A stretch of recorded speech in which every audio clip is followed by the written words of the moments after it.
What's up internet, here we go again. Kali ini kita akan membahas sebuah film drama Amerika yang berjudul Monster Ball.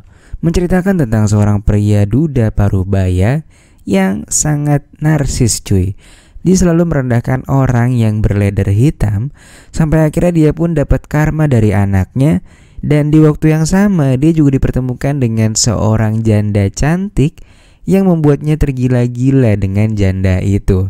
Sampai akhirnya dia pun rela nitipin ayahnya yang jauh lebih narsis ke panti jompo demi bisa tinggal serumah dengan wanita yang dicintainya. Pokoknya dia tuh benar-benar kemakan omongannya sendiri cuy. Lantas bagaimanakah cerita selengkapnya? Langsung aja kita masuk ke dalam alur ceritanya.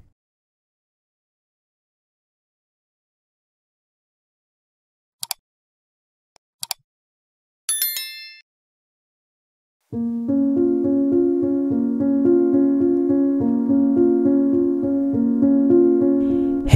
merupakan seorang duda berusia 50 tahunan yang bekerja sebagai penjaga sipir di rutan yang letaknya gak jauh dari rumahnya. Dia sendiri memiliki seorang putra bernama Sonny dan sama seperti ayahnya, Sonny merupakan seorang petugas sipir juga yang ditugaskan di tempat yang sama dengan babehnya. Mereka tinggal di Louisiana dengan kakeknya yang sakit bernama Bugs. Dan tentunya Bugs sendiri juga merupakan mantan seorang petugas sipir. Bugs memang merupakan alasan utama mengapa anak dan cucunya bisa memiliki pekerjaan yang sama dengannya. Bugs merupakan pria yang kolot dan dia pun terus mendoktrin anak dan cucunya untuk jangan bergaul dengan orang yang berbeda ras. Hal itu pun terbukti saat mereka sedang mengobrol. Bugs meminta Hank untuk mengusir dua orang anak yang ada di halaman rumahnya dikarenakan kedua anak itu memiliki warna skin yang berbeda dengan mereka. Padahal kedua anak itu merupakan teman bermainnya Sonny. Dan akhirnya dengan sigap Hank pun menuruti perkataan sang ayah. Lawrence, seorang napi dengan kasus pembunuhan, dijadwalkan untuk dihukum meninggoy dalam waktu dekat. Hank dan Sonny pun diperintahkan untuk menjadi eksekutor dalam kasus ini. Di saat-saat terakhir, Lawrence pun diberikan kesempatan untuk melakukan apa aja yang dia inginkan. Dia pun meminta rokok serta alat tulis dan juga buku karena dia sangat senang menggambar. Lawrence dan Sonny terlihat begitu dekat. Namun Hank kerap kali membatasi percakapan mereka hanya karena warna skin mereka. Di hari terakhirnya, Lawrence juga diberi makanan yang lezat sebagai penghormatan terakhir. Sementara di sisi lain terlihat seorang wanita cantik bernama Leticia yang sedang menonton televisi bersama dengan putranya. Leticia sendiri merupakan istri dari Lawrence dan mereka sudah menikah sekitar 11 tahun lamanya. Singkat cerita, tibalah hari di mana Lawrence akan menebus kesalahannya. Ia pun mulai duduk di sebuah kursi yang nantinya akan dialiri listrik. Dan terlihat semua penegak hukum juga keluarga korban duduk bersama untuk melihat kejadian itu. Sonny yang gak terbiasa mengalami muntah saat mengantarkan Lawrence. Sang ayah lalu menghampirinya di kamar mandi dan lalu mencacinya. Hank memarahinya karena hal itu dapat membuat Lawrence jadi gak tenang di hari terakhirnya. Dan itu adalah salah satu SOP mereka. Keesokan paginya Hank dan Sonny pun terlibat cekcok. Dan itu adalah buntut dari pertengkaran mereka yang kemarin. Saat itu Sonny bertanya, apakah Hank membencinya? Hank menjawab dengan santai, ya dia membencinya karena Sonny terus bergaul dengan orang yang berbeda skin. Mendengar hal itu secara mendadak dia pun langsung membidik dirinya sendiri di hadapan Hank dan juga kakeknya. Sampai dia pun akhirnya lock out dari dunia nyata. Beberapa hari kemudian Hank pun menghadiri pemakaman putranya sebagai penghormatan terakhir. Di hari selanjutnya Hank pergi ke sebuah kafe langganannya. Dia pun memesan kopi dan ternyata dia dilayani oleh Leticia atau istrinya Lawrence yang ternyata merupakan karyawan baru di kafe itu. Nggak terjadi percakapan apa-apa di antara mereka. Hank hanya memesan dan Leticia lalu mengantarkan makanan yang dipesan. Lantas pada keesokan harinya, Hank pergi menemui bosnya dan memutuskan untuk mengundurkan diri dari kepolisian karena menurutnya ia telah gagal dalam menjaga anaknya. Hank kemudian mencari iklan di koran dan ia mencari SPBU yang sedang dijual.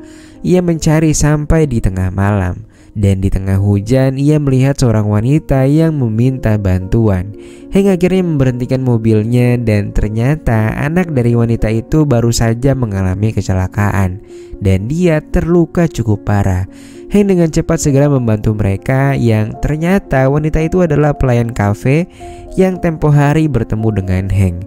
Hank pun akhirnya langsung membawa mereka berdua menuju ke rumah sakit.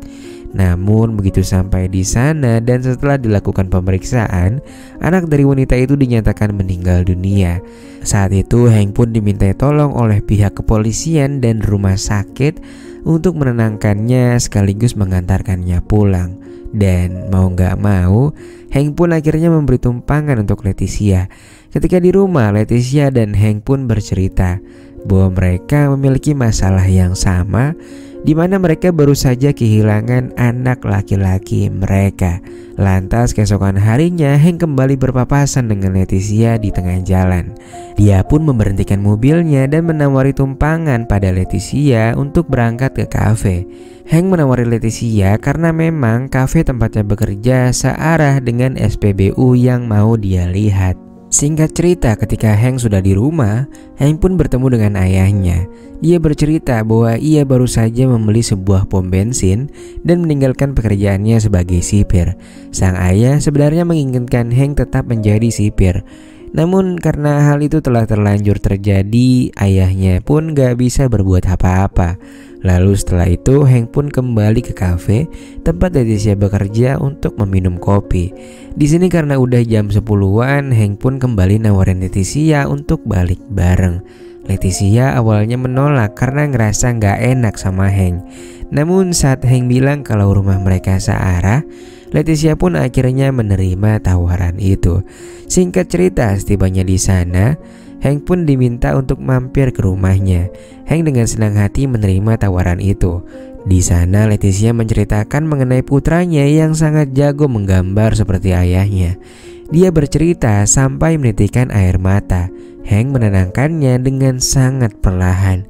Hingga pada akhirnya mereka pun saling menatap dan dilanjutkan dengan adegan perpusrengan duniawi yang sangat menggebu-gebu, layaknya orang yang udah lama banget gak ngelakuin itu. Lalu pada keesokan paginya, Hank pun pulang sehabis menginap di rumah Leticia. Dia langsung mengurus ayahnya. Ayahnya bilang bahwa sebaiknya Hank menikah lagi karena sejujurnya dia udah gak mampu buat beraktivitas terlalu banyak. Hank pun hanya bisa menelan ludah saat itu. Dia ingin bercerita bahwa sebenarnya dia sedang dekat dengan Leticia, namun karena perbedaan skin dan ayahnya sangat membenci hal itu, dia pun jadi gak mau cerita apa-apa. Gak lama kemudian Hank mampir ke rumah seorang mekanik yang sebenarnya kedua anak laki-lakinya itu sempat dia usir beberapa hari yang lalu ketika masuk ke halaman dia. Pria bernama Cooper itu sempat kikuk dibuatnya karena jarang-jarang nih ya kan dia mampir ke rumahnya dia. Mereka pun akhirnya berbincang dan Hank bilang kalau dia membutuhkan bantuan Cooper untuk memperbaiki mobilnya Sony yang sedikit mengalami kerusakan. Lantas pada keesokan malamnya Hank pun bertemu kembali dengan Leticia. Hank meminta Leticia untuk menggunakan mobil mendiang anaknya agar dia nggak jalan kaki lagi menuju ke tempat kerjanya. Hank benar-benar sangat so sweet kali ini. Dan Hank sepertinya benar-benar mulai jatuh cinta dengan Leticia yang baru dikenalinya itu. Keesokan harinya Leticia terlihat pergi ke toko pakaian lalu membeli sebuah hadiah untuk diberikan kepada Hank. Lantas setelah itu Leticia pun bergegas mendatangi rumah Hank. Di sisi lain terlihat Hank yang lagi di rumahnya Cooper membantu mengurusi oli bekasnya. Leticia yang gak kunjung dibukakan pintu akhirnya mengira mungkin Hank tertidur sambil menonton TV. Pada akhirnya dia pun masuk ke dalam dan di sana ia pun bertemu dengan bokapnya Hank. Bokapnya Hank lantas segera bertanya siapa Leticia dan apa hubungan Leticia dengan Hank. Leticia menjawab bahwa hubungan mereka hanya teman saja. Dari wajahnya terlihat bahwa Bugs mulai gak suka dengan pembicaraan ini. Apalagi mereka juga beda skin kan. Hank lantas mengucapkan sebuah kalimat yang membuat Leticia sangat sakit hati. Dan dia pun langsung putar balik menuju ke arah luar. Dia sempat berpapasan dengan Hank yang langsung sadar bahwa ayahnya pasti habis bikin ulah. Hank meminta maaf namun Leticia langsung tancap gas dari rumah tersebut. Keesokan harinya Hank pun bertindak dan dia pergi ke panti jompo untuk menitipkan ayahnya di sana. Hank berdalih bahwa ia nggak bisa mengurus ayahnya yang makin kesini malah makin kesana. Setelah itu Hank pun mengemasi barang-barangnya dan mengecat beberapa sudut ruangan di rumahnya lalu pergi menuju kafe tempat Leticia bekerja. Hank memberitahu bahwa ia sudah memindahkan ayahnya, namun Leticia nampaknya enggan berbicara dengan Hank. Singkat cerita, pada keesokan harinya, Sheriff datang dan berniat untuk mengusir Leticia karena tak kunjung membayar sewa kontrakan yang udah telat 2 bulan. Dengan terpaksa, barang-barang Leticia pun dikeluarkan oleh petugas di sana. Untungnya gak berselang lama datang penyelamat di waktu yang tepat. Hank lantas memintanya untuk tinggal di rumahnya dalam waktu yang lama.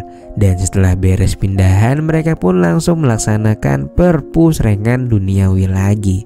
Lanjut pada keesokan harinya, Leticia pun berniat melihat-lihat barang-barang putranya yang diletakkan oleh Hank di kamar mendiang Sonny. Leticia lalu melihat beberapa gambar yang dilukis oleh putranya itu. Dan dia baru menyadari bahwa Hank dan Sonny adalah orang yang mengeksekusi suaminya beberapa waktu yang lalu. Leticia terlihat sangat syok mengetahui kenyataan tersebut. Namun ketika Hank tiba di rumah, Leticia pun belajar untuk bisa menerima kehadiran Hank meski begitu sulit melupakan Raihan. Dan akhirnya film pun berakhir dengan melupakan segenap masa lalu mereka berdua.